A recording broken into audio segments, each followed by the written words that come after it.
गिरीश आध्यात्मिक ड्रीम में आप सभी का स्वागत है। आज हम आप सभी को सुनाने वाले हैं चित्रकूट में श्री राम और भरत जी का मिलाप। भरत जी सारे अयोध्या वासियों को साथ में लेकर के श्री राम को मनाने के लिए जा रहे हैं। श्री गुरुजन को मेरा प्रणाम, चरणों में शीश झुकाता हूँ। श्री राम नाम की महिमा का नूतन अध्याय सुनाता हूँ। रामायण की सत्य कथा ऋषियों मुनियों ने गाई है। श्री राम नाम के 2 अक्षर में सब सुख शांति समाई है। वही विश्वास है भरत जी के मन में और वो भगवान प्रभु श्री राम को वनवास से वापस अयोध्या लाने के लिए मनाने जा रहे हैं। सारे अयोध्या वासियों को साथ लेकर के, गुरुजनों को साथ लेकर के। अब सुनिए भरत जी के विचार और विस्तार पूर्वक श्री राम कथा। जब गुरुदेव वशिष्ठ जी ने भरत जी से कहा कि बेटा राजकाज संभालो, अब कहा भरत से पुत्र वर लो अब राज संभाल। बनो अवध के आज से विधि पूर्वक भूपाल। व्याकुल हो उठे भरत सुन कर ये प्रस्ताव। दृढ़ता पूर्वक फिर किया प्रगट हृदय का भाव। राज नहीं गुरु दीजिए मुझको यह वरदान। अटल रहूं संदर्भ पर हृदय रहे बलवान। मैं नहीं चाहता बड़ा बनूं, रहने दो छोटा ही मुझको। शासन का अनुशासन मत दो, करने दो सेवा ही मुझको। स्वामी उसका बनना अच्छा जो स्वामी पद के समुचित है। सेवक का स्वामी बनना तो अनुचित है और कलंकित है। भरत जी ने इस प्रकार से गुरुदेव से प्रार्थना की। भरत वचन सुन प्रजाजन, पुलक उठे तत्काल। धन्य तुम्हारी धारणा हे रघुकुल के लाल। गुरु वशिष्ठ ने फिर कहा ये सब कुछ है ठीक, पर अब तो निश्चित हुआ वो है सीधी लीक। माता की तुमको आज्ञा है, तुम शासन करो अयोध्या का। यदि उसे त्याग दोगे बेटा उल्लंघन होगा आज्ञा का। माँ की आज्ञा का उल्लंघन तो बड़ा पाप कहलाता है। तो भरत लाल ये ध्यान रहे वो पाप तुम्हें लग जाता है। गुरु वशिष्ठ के कथन में थी अति प्रबल हिलोर, पर वो निर्बल हो गई पहुँच भरत की ओर। बोल उठे वे कहूँ कुछ मैं भी निजी विचार। पुत धर्म जो आपने कहा मुझे स्वीकार। इस प्रकार गुरुदेव की बात को सुनकर वशिष्ठ जी उत्तर देते हैं। पर मैं माता की आज्ञा का उल्लंघन करता ही कब हूँ। उस मत का जिसमें पाप लगे अनुमोदन करता ही कब हूँ। मैं तो ये कहता हूँ भगवन समुचिताचार करता हूँ मैं। माता से भूल हुई है जो उसका सुधार करता हूँ मैं। ठीक इसी क्षण हुई जो धीमी सी झनकार। खुला जनाने महल का शीशे वाला द्वार। देखा काले वस्त्र में खड़ी कई मात। कहती है निज लाल से अपने मन की बात। भरत जी गुरुदेव जी से अपने विचार व्यक्त कर रहे थे उसी समय माता कैकेयी आ जाती हैं और अपने विचार प्रकट करती हैं। सुनिए। मैं सहमत हूँ, मैं राजी हूँ, मैं कहती हूँ उठो बेटा, मुझ कलंकिनी के माथे का सारा कलंक धो दो बेटा। लौटा कर बन से रघुवर को, उनका हक उनको दो बेटा। माँ कह कर मुझको एक बार हा छाती से चिपको बेटा। अंधकार में हो गया दिन की तरह प्रकाश, मानो बादल हट गया विमल हुआ आकाश। खींचा वाणी ने जभी पवित्रता का चित्र, प्रकृति पुकारे बदलता ऐसे मनुज चरित्र। सब राजसभा पुरवासी गण ये दृश्य देख पुल का उठे। श्री राम बिरा मुरझाए थे, इस बरसा से हरिया उठे। नीचे ही नीची नजरों से इस ओर भरत ने राम कहा, मानो आँखों ही आँखों में माता के लिए प्रणाम कहा। उसी रात को नगर में फैल गई यह बात, भरत बुलाने राम को जाएंगे बन प्रात। घर घर में इसी बात को ले जीवन या मरण समस्या थी, कारण हो साथ भरत जी के ये प्रजा मात्र की इच्छा थी। जब हुई अवस्था ऐसी तो संदेश भरत का पहुँचाए, जो चलना चाहे साथ चले है सब लोगों को आज्ञा ये है। ऐसी उदार आज्ञा सुनकर जनता को हर्ष अपार हुआ। उस महातीर्थ की यात्रा को यात्री मंडल तैयार हुआ। कुछ गिने चुने बूढ़े रक्षक रक्षा को छोड़ अयोध्या में गुरु प्रजा अनुज परिवार सहित चल दिए भरत इस यात्रा में।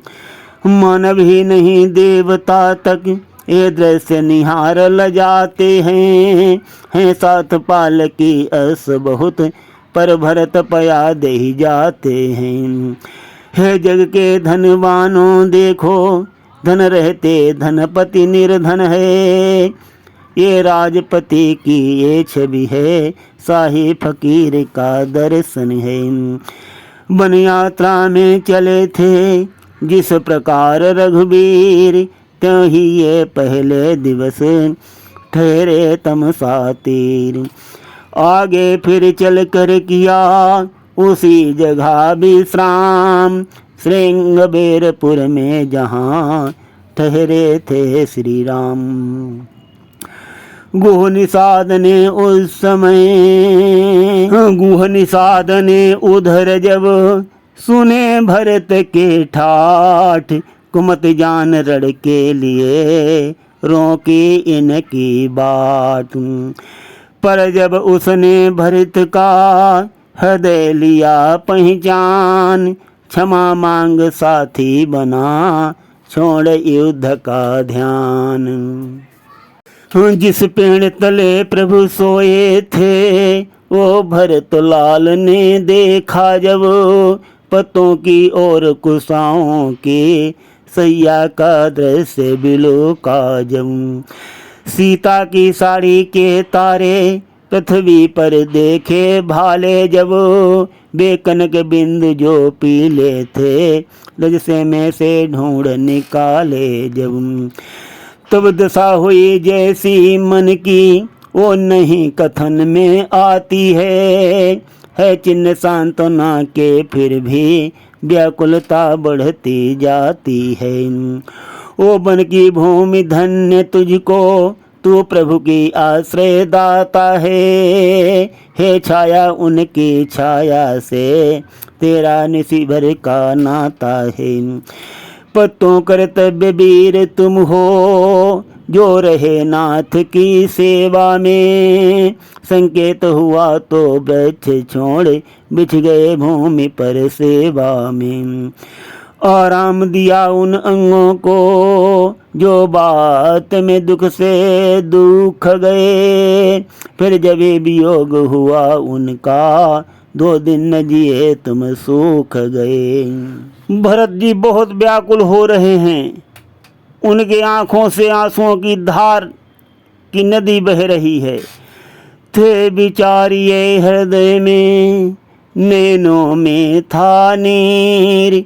देख विकलता भरत की, बोले गुरु गंभीर।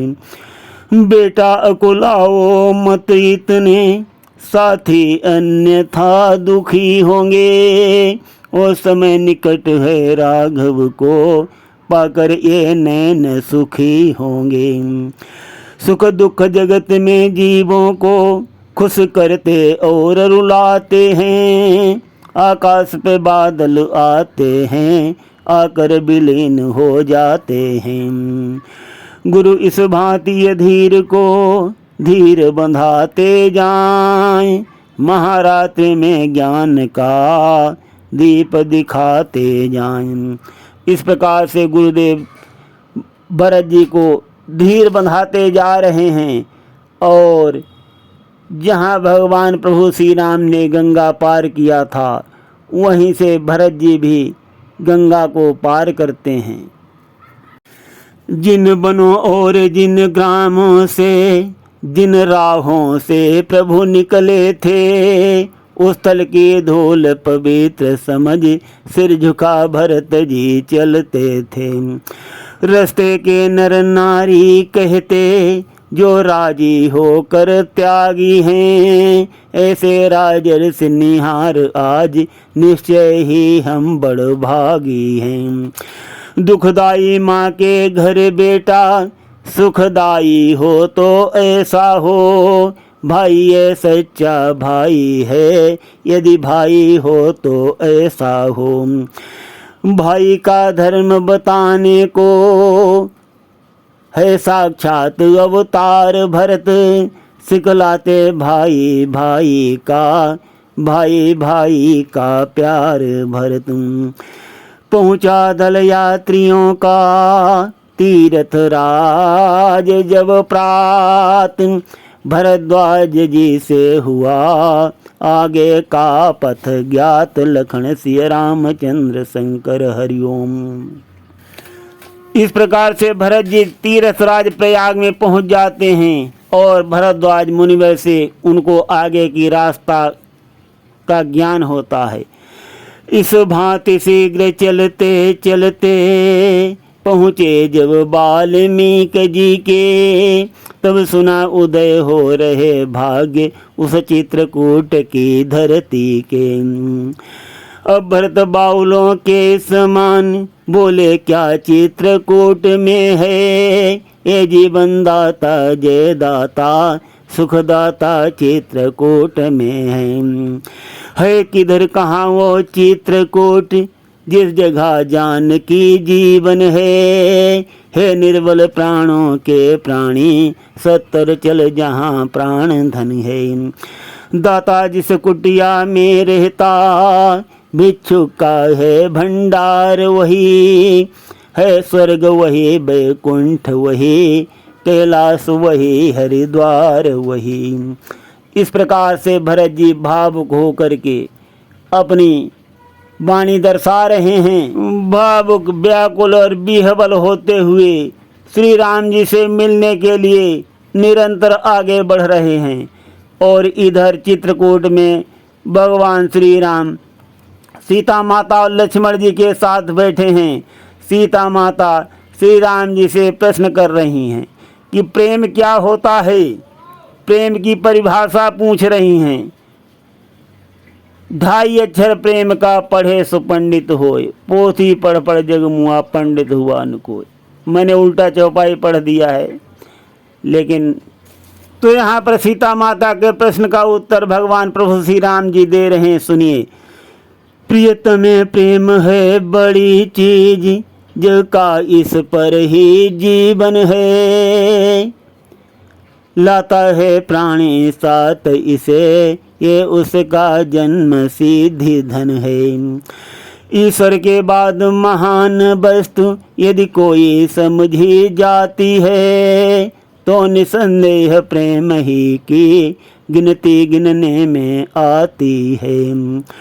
कुछ लोगों का तो मत है ये, जब पूर्ण प्रेम में खेद नहीं, तो पूर्ण प्रेम ही ईश्वर है, ईश्वर में उसमें भेद नहीं। ईश्वर का जब स्वाभाविक गुण परिपूर्ण प्रेम के भीतर है, तो कह सकते हैं ईश्वर में है प्रेम, प्रेम में ईश्वर है।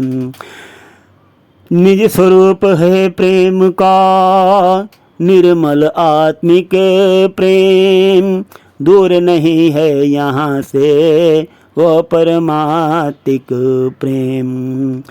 इस पद से जब गिर जाता है, तो प्रेम पतित हो जाता है। इंद्रिय भोगों से दूषित हो शारीरिक प्रेम कहता है। लेकिन है प्रेम पवित्र वस्तु, उसका ये गिरना खलता है। वो अपने उसी धाम को फिर पाने के लिए मचलता है। पर सीधा मार्ग मिला न उसे, इसलिए चला कुछ चक्कर से। रास्ता ढूंढा उस भूले ने, गृहस्थ प्रेम के भीतर से। गृहस्थ प्रेम से आगे बढ़े, जब जाति प्रेम में जाता है।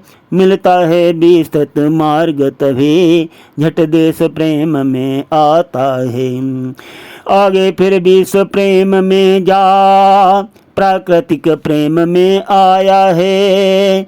तब अपना आत्मिक प्रेम वहाँ इतने चक्कर में पाया है। प्राकृतिक प्रेम के आने पर मति गति अनन्य हो जाती है। समदृष्टि शांति आ जाती है, प्रत्येक वस्तु मन भाती है। उस समय हृदय में नस नस में आनंद सुरसरी बहती है। वाणी अपने व्यापक सुर में गा गा कर ये ही कहती है। इस प्रकार से भगवान श्री राम जी माता सीता और लक्ष्मण जी को प्रेम की परिभाषा बता रहे हैं, और यही प्रसंग चल रहा है। सब लोग बहुत आनंदित हैं। इस प्रकार चल रहा था जब ये प्रेम प्रसंग, तभी वहाँ पर हो गया अकस्मात रस भंग। कुछ भीलों ने दी खबर, सुनिए अवध किशोरी। भरतलाल दल बल सहित आते हैं इस ओर। जब भीलगण भगवान श्री राम को ऐसी खबर देते हैं कि भरतलाल जी दल बल के सहित इस ओर आ रहे हैं, देखिए वो आसमान में धूल उड़ रही है। देखिए उधर नवमंडल में ऊपर को धूल चढ़ रही है। ये धूल उसी सेना की है, सेना वो इधर बढ़ रही है। 100-200 नहीं हजारों ही साथी हैं साथ भरत जी के। अच्छे न देखते हैं विचार कौशल के नाथ भरत जी के। राम जानकी मौन थे सुन कर ये संवाद, किंतु लखन के उस समय उठा क्रोध उन्माद। बाण धनुष पर चढ़ गया, लगी न क्षण की देर। सोते सोते जिस तरह जग जाता है शेर। रघुबर के चरणों को छू कर वो क्षत्रिय बर हुंकार उठा। मानो सचमुच से सावतार पृथ्वी में से फुनकार उठा। हे भाई शीघ्र आज्ञा दो, भाई को अब समझूंगा मैं। अन्याय न्याय पर चढ़ता है, ये कैसे होने दूंगा मैं। यहाँ लक्ष्मण जी बहुत क्रोधित हो रहे हैं। सुनिए प्रसंग में। वैसे ही हृदय जल रहा है, मंझली माँ की करतूतों से, क्या दुख है राज छूटने का, पूछे कोई रजपूतों से। इस पर भी वो संतुष्ट नहीं, सेना ले लड़ने आता है, असहाय समझ मन में हमको घेरने पकड़ने आता है। ये नहीं जानता है कायर, कुछ जीवन है निर्धन में भी, यदि घर में एक बड़ा होता तो बड़ा एक ही बन में भी।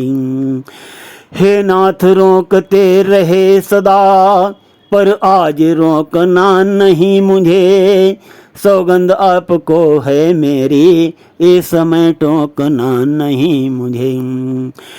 यदि पुत्र सुमित्रा का हूँ मैं, तो उसका गर्व मिटा दूंगा, श्री राम दुहाई पृथ्वी पर, क्षण भर में उसे सुला दूंगा। हम भी तो हैं आदमी, उठ कर करें उपाय, कब तक मन मारे रहें, सदा सहें अन्याय। क्षत्रिय सुत होकर करें नीच को, नीचे को क्यों माथ, साथ नाथ का और फिर धनुष बाण है हाथ। लक्ष्मण जी आगे और कहते हैं, भाई भाई कैसा भाई, भाई तब था जब निर्मल था, है आस्तीन का सांप आज जो कभी भुजाओं का बल था। उसे कुछ बैर नहीं झगड़ा है उसके बुरे विचारों से, विष वाले दांत तोड़ दें तो कुछ खौफ नहीं फुनकारों से।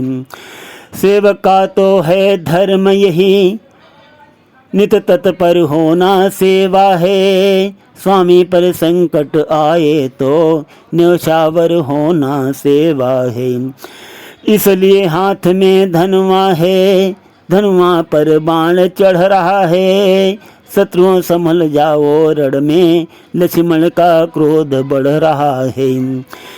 पृथ्वी हो चाहे खंड खंड, विंध्याचल तिल तिल हो जाए, तूफान समुद्र से उठकर अंबर से चाहे टकराए। शंकर भी आए मदद करें तो शंकर ही की साक्षी है, रण में उसको संहारूंगा जो रघुराई का बैरी है। जब लक्ष्मण जी को इतना क्रोध आ गया, आसमान डोलने लगा, पृथ्वी कांपने लगी। भगवान श्री राम क्या कहेंगे आगे हम आपको बताएंगे।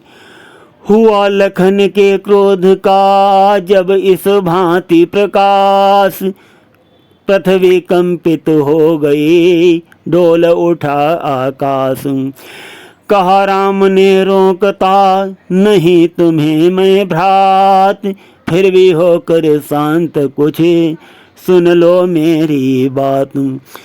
पहले तो भरत गिर गया है ये नहीं समझ में आता है, ओ जैसा तो सुशील भाई सब जगह न पाया जाता है। फिर भी माना वो बदल गया, चाहता निभाना मेल नहीं, तो उससे उसकी सेना से जय पाना कोई खेल नहीं। तुम इकले एक धनुष तुम पर कब तक सन्मुख अड़ सकते हो, इतने दल वाले राजा से कैसे रण में लड़ सकते हो। इस प्रकार से श्री राम जी लक्ष्मण जी को समझा रहे हैं मधुर वचन कहकर। लक्ष्मण जी क्या कहते हैं सुनिए। लड़ सकता हूँ लखन ने कहा नवा कर माथ, अपनी तुम कह चुके अब सुन ले मेरी बात। जब तलक भरत था धर्मवान तब तक हम दबा न सकते थे, मैं क्या सौ लक्ष्मण भी उसको लड़ने में हरा न सकते थे। पर आज अधर्मी है वो ही, दल भी उसका अधर्म का है, इसलिए धर्म का एक बाण उन सब का वध कर सकता है। बस समाधान हो गया नाथ, अब अज्ञा दो दिल मचल रहा, अपमानित क्षत्रिय कालो हो, भीतर ही भीतर उबल रहा। या तो ये बाण शत्रुओं को संहार बाण हो जाएगा, या आज दास का सेवा में बलिदान प्राण हो जाएगा। और इतना कहकर लक्ष्मण जी ने अपना धनुष बाण उठा लिया है और बाण को चढ़ाने लगे। ये कह कर खींची तुरत चुटकी में धनुडोरी, जाने को तैयार थे भरत लाल की ओर। इतने में ही हो गया 10 और का और, एक बावला आ गया सन्मुख से उस ठोर। नंगे थे पांव बावले के, कीचड़ मिट्टी में सने हुए, कुछ रक्त बह रहा था उसमें, कांटे भी उसमें चुभे हुए। थे काले बाल धूल धूसर, पीले मुखड़े पर पड़े हुए, जिस भांति भयानक आंधी में श्री सूर्यदेव हों छिपे हुए। उस पर उसकी उस हालत पर दर्दिले चितवन जमी तुरत, आगे को सीता नाथ बढ़े, आजान भुजाएं बढ़े तुरत। वो व्याकुलता थी बढ़ने की, धनु कहीं कहीं पर तीर गिरा, वहीं पर तरकस के साथ साथ ओ मुनियों वाला छीरे गिरा। बावला चाहता है पहले रघुवर को शीस झुका लूं मैं, रघुवीर चाहते हैं पहले छाती से उसे लगा लूं मैं। आखिर रघुवर की विजय हुई, हाथों पर उठा लिया उसको, वो चरण छुए उससे पहले छाती से लगा लिया उसको। जब हृदय हृदय का मिलन हुआ, तो दूर बिरह का ताप हुआ। अब सबने देखा चित्रकूट में, ऐसे भरत मिलाप हुआ। लक्ष्मण लज्जित हो गए, मन ही मन था खेद, किंतु राम ही ने वहाँ जाना था ये भेद। हटे राम तब लखन ने छुए भरत के पाँव, साथ साथ वो धनुष भी गिरा छोट उस ठाऊं। लखन सिय रामचंद्र शंकर हरिओम। तो साथियों, इस तरह से श्री भरत जी श्री राम जी को वन से वापस ले जाने के लिए और मनाने के लिए सभी अयोध्या वासियों सहित, गुरुजनों सहित, माताओं सहित चित्रकूट में आ गए हैं और भरत जी का और श्री राम जी का मिलाप हो गया है। सुनते रहिए, बहुत ही कल्याणकारी कथा है, बहुत ही कल्याणकारी। जो भी इस कथा को सुनेगा उसके अगर भाइयों में कुछ भी मतभेद है, सारा खत्म हो जाएगा और बहुत ही सुख शांति से उसका जीवन चलेगा। हम आज प्रसंग को यहीं पर विश्राम देते हैं। सुनते रहिए गिरीश अध्यात्म ड्रीम में। धन्यवाद।